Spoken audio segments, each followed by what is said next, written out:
So Uh-huh. AI, right? Yeah. If there's any big story in the storyboard today, it's AI, and AI is going to replace me, and AI is going to replace my job, and AI is the devil. Like maybe, maybe not. I'm not sure. Yeah.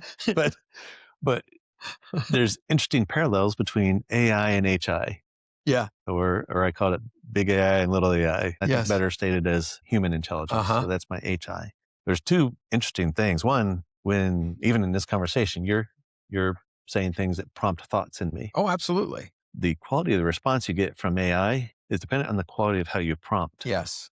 Well, that's a parallel to HI too, because when two people interact, the quality of the response, when you're asking a question, if you're trying to get information, the Mhm. quality of the answer is going to be dependent on the quality of the Yeah. question, the quality of the request, Absolutely. quality of the prompt. So understanding human interactions are about prompting. Yeah. And if we become, and a lot of people, right? Okay, I got to learn how to be a better prompter. I think they can get degrees now, prompt Yes. engineer for AI. What if we become prompt engineers of human intelligence, prompt engineers of each other Yeah. and human interactions? Think about the quality of the response we'll get.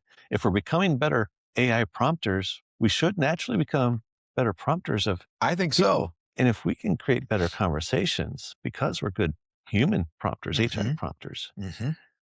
and that's what we did Friday night. Yeah. We're creating human prompts Yes. and experiences that bring out information or bring out shared experience or bring out storms that men are walking through. Yeah. And, I shared mine Uh-huh. and you shared one and another shared one. Yeah. When the first one does it, the Like, fire gets lit and that it starts burning and it starts growing. These are incredible men sharing incredible things and being absolutely vulnerable and mhm. transparent what's going on in their life recently Yeah. or long ago even. But all of it is incredible and it's powerful. Wow.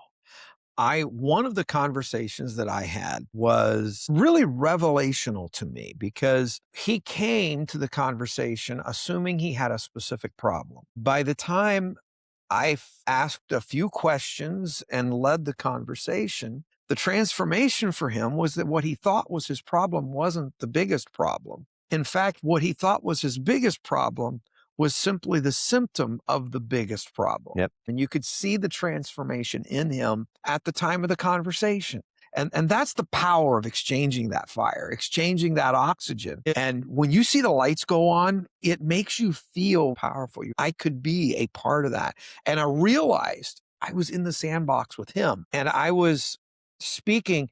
And as limited as the voice of Bill is, when I acknowledge him and I invite him into the conversation and I start speaking and I allow my voice to become his voice, it has the potential to transform lives. And that's powerful. It's that alignment.